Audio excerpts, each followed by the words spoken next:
Hi everybody, it's World Book Day on the 3rd of March, which is this week.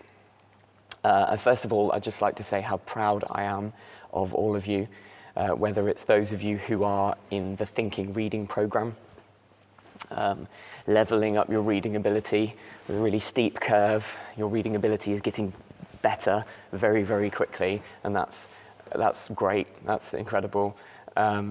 Those of you who are on the paired reading program, whether you're a mentor or you're being mentored, those of you who 6 months ago could have told me I've never read a book in my life, and now thanks to the reading inform time, you can say I have read an entire adult-sized novel or an adult-sized non-fiction book. That's pretty cool. And teachers, I don't mean to patronize, I'm proud of you as well. That was not an easy thing to do, reading inform in front of lots of people. Everybody finds that difficult. And that's pretty cool as well, that we're all doing these things. And lots of other things. We've been doing a lot more reading in lessons. But it brings up the question, why should I be proud of you of all of that? Why is reading so good? Well, the obvious things. The research says that those people who read more do better in school. People who read more are better at dealing with their own emotions and at making friends and maintaining friendships. People who read more don't have as much stress. They don't have as much anxiety. People who read more you're more likely to go to university, and you're more likely to get a higher paid job. You're more likely to get a job that you want and to feel fulfilled later on in life. People who read more are even more likely to live to the age of 100. These are all scientific findings of scientific research. But that's not enough. We have higher aspirations for you, and the really cool stuff about reading, it goes beyond that. And I'll try to explain what I mean. I won't go into long detail about exactly what's going on in your brain, but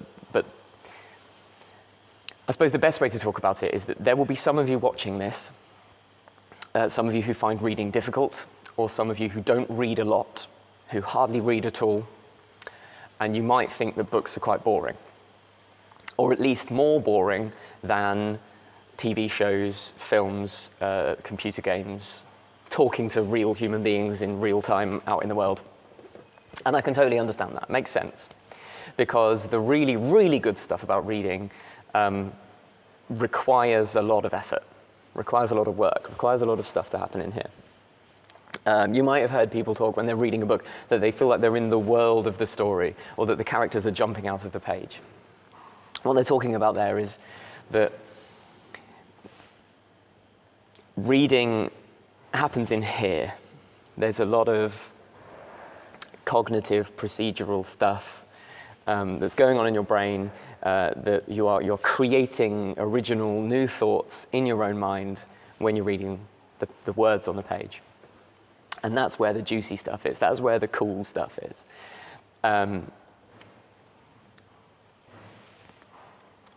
More than just the letters and the words in the sentences.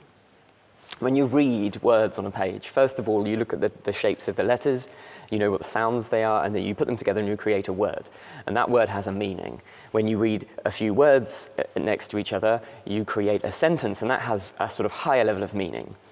And then if you read a few sentences in a paragraph, that might have even higher levels of meaning because of the links between the meanings of the sentences. And then if you read lots of paragraphs in a sort of a part of a story or a part of an essay, it creates an even higher level of meaning. And if you read, lots of chapters, you create even higher levels of meaning. The best books are the ones where you have to read the whole thing before you get the really cool bit of meaning out of that book.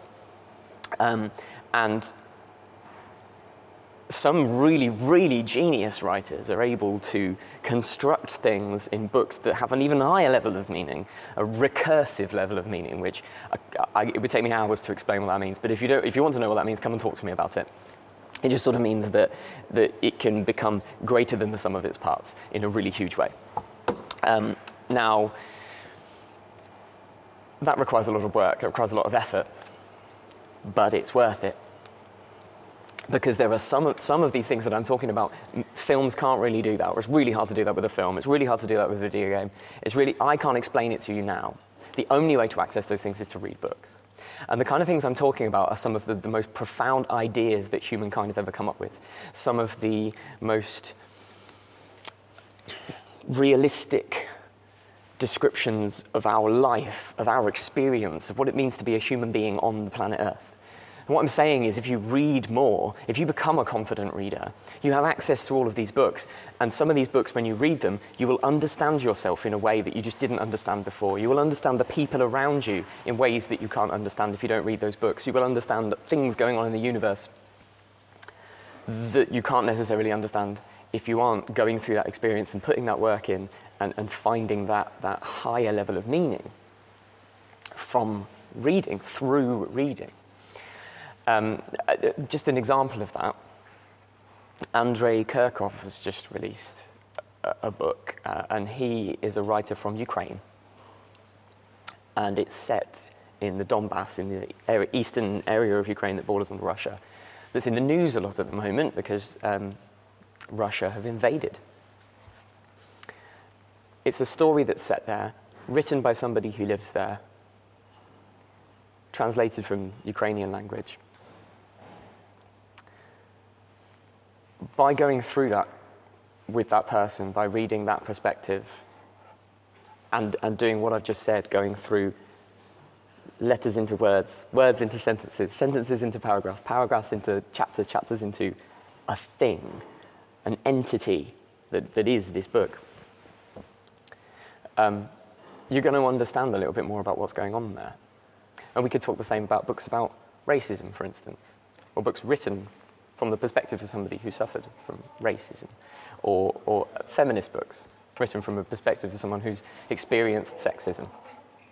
Or we could talk about physics books, or we could talk about storybooks that contain characters that are going through things, similar things that we're going through, so that we can understand what we're going through. Or books written at a different time, so that we can understand how people were living at a different time or in a different place. It's magic, and the only way to get to it is to be good at it, because it's work. That's what I'm saying. It's absolutely magical, it's amazing, it can change your life, it can make you a better person, it can help you to understand things that you didn't understand before, in a way that very little else on the planet can help you to do. But it's difficult because it takes a lot of work, because you have to be good at it.